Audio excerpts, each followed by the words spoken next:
Hello, everyone. We're going to start the October 21st, 2024 committee meeting of the Fairfield RTM. Let's all stand for the pledge.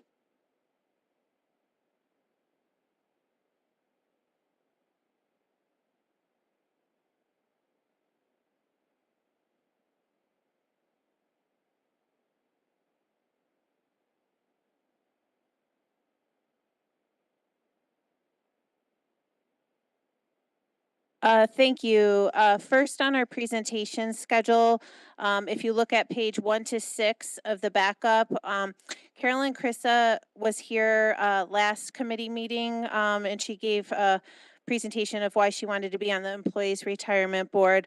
That item was removed from our September agenda prior to voting due to too many members being from one party. Since then, Carolyn Trabucco has put in notice of her resignation, which will be effective October 23rd.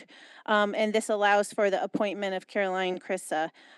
So we asked that she didn't have to be here today since she gave a thorough presentation at our September committee meeting.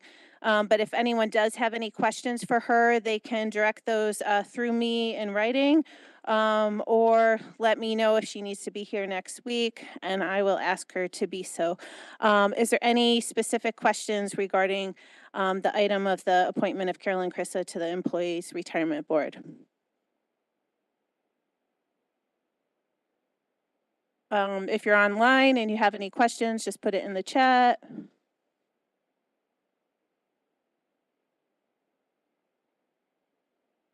Seeing none.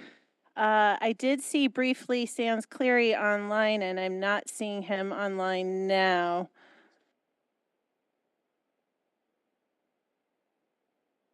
Mr. Cleary, is that you on call in user 1?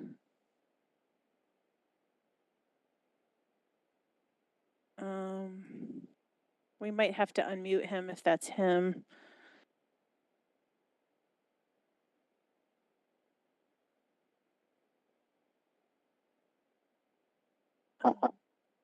Hi, can you hear me? Oh, yes, great. We can hear you. Online, we Okay. are on the phone. We have Sans Cleary, our health department director, here to give us a little bit about the public health preparedness grant. Go ahead, Mr. Cleary. Sure. This is, again, our public health preparedness grant. We've received this grant for about the past 22 years. It's from the CDC down through the state of Connecticut, and then that comes to us through a fiduciary organization. And so this is essentially to continue the work that we've done for years in preparing to do a variety of activities, from mass dispensing to assisting with shelters to all the activities that we do related to being prepared. So we are getting around $34,000 a year. It's a 5-year contract. And so it's around $170,000 over the length of the contract. Thank you. Are there any questions for Mr. Cleary regarding this item? Representative Havey.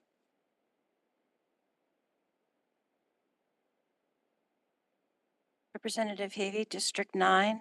My question is, in the backup, it says that there will be 2 part-time hires.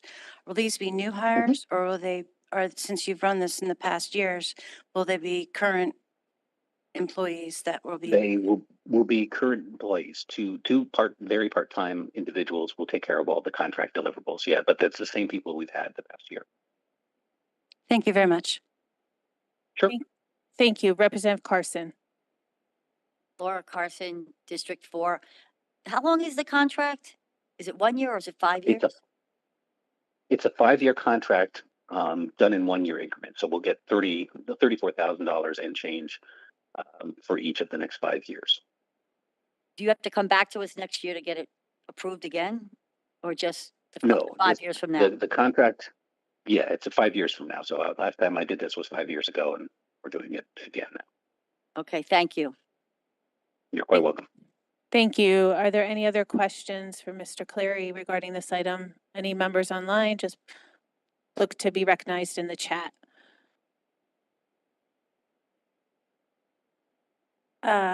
Seeing none, thank you, Mr. Cleary. We appreciate you coming today.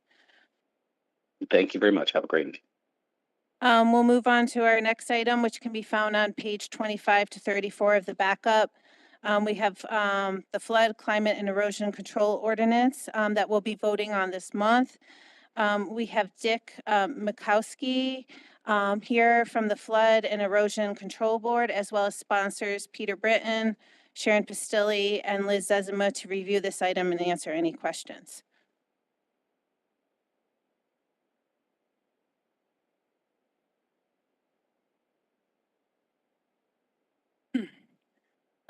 Once everyone gets to the table, if one of you wants to start and just give us a little bit, I know we've been through this before, but just again.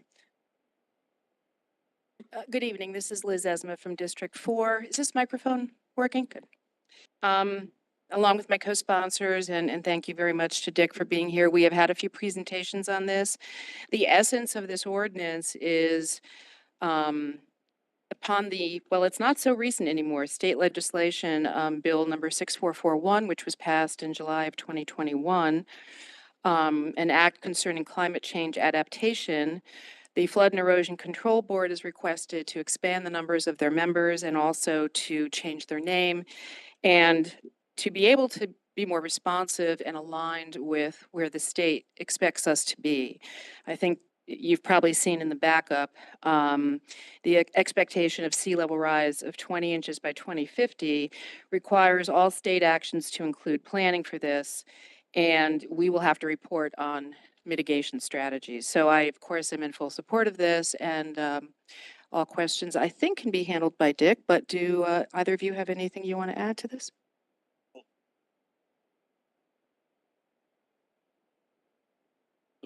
I'm Dick Mahusky. I'm the Secretary of the Flood and Erosion Control Board. So Liz basically covered it. This initiative started in July of 2021 when the governor signed Public Act number 21-115. You've heard this before because Chuck Abercrombie actually presented initially to this body on July 15th. But it started right after Public Act 21, which changed our name. And we asked, so what do we call ourselves? Because the charter says Flood and Erosion Control Board and the Public Act says Flood Prevention, Climate Resilience, and Erosion Control Board. So we were told that we had to that could only happen with a charter revision. So we initially applied to the Charter Revision Committee. They included our comments in their revised charter, which, as we all know, failed at the polls.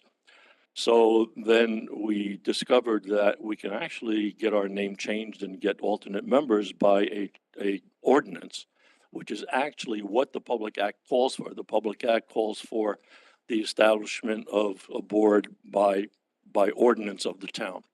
So here we are asking you to approve that ordinance, which will then get us up to speed with all the requirements of Public Act and also allow us to have the 3 alternate members, which will help assure that we have a quorum of 5 voting members at every one of our meetings, and also give us more resources for doing our background studies and working through engineering department to accomplish some of the flood mitigation measures that we're so interested in. Other than that, I'll take your questions. Thank you. Thank you. Are there any questions for any of the presenters up front? Oh, yes, Representative Estorita. Thank you, Madam Moderator. Ken Astorita, District 1. My question involves the powers and duties. Specifically, are there any powers and duties that are devolving onto this board that aren't specifically outlined in state statute?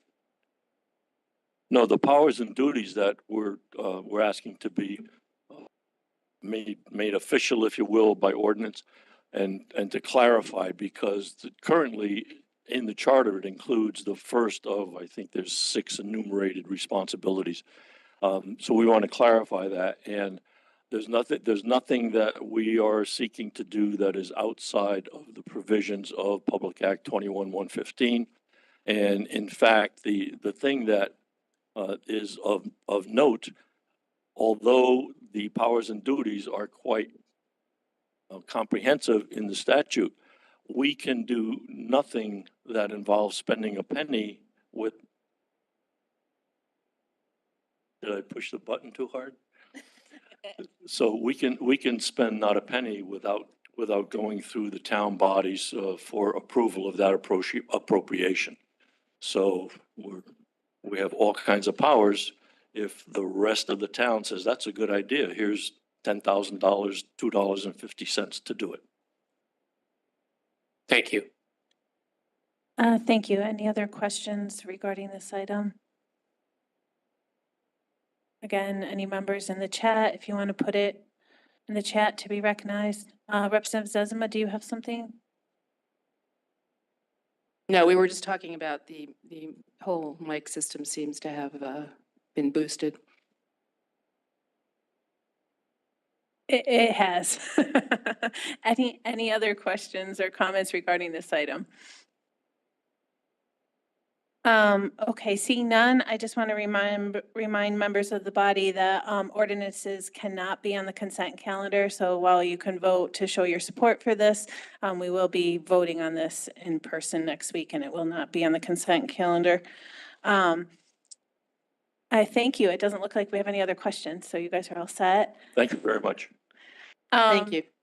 And then just remaining on our agenda, I've referred ordinances on the traffic authority, senior and disabled tax relief amendments, and amendments to the street and sidewalks ordinance to LNA. So those will only be in LNA for this month. So now we're going to break off into our respective committees. I'm going to ask that all committees vote on the Carolyn Crissa appointment as well as the public health vote before you go to other votes, because we have 3 members that are going to be leaving their committee to go to LNA to present the 3 ordinances. So you can break off. LNA is going to meet in the superintendent's room. Marcy, Um, all the other items, they're non-voting items. Only 2. Yes, they're all in, all 3 ordinances that were referred, the senior disabled tax relief, the traffic authority, and the amendments to the street and sidewalks. Those all are just in LNA, and we don't address those until they get voted out of LNA, which hopefully will be you this list them, month. but they're non-voting items. You can discuss. Correct, Okay. as per our rules to regulate. Right. Thank you Yep. very much. All right, thank you.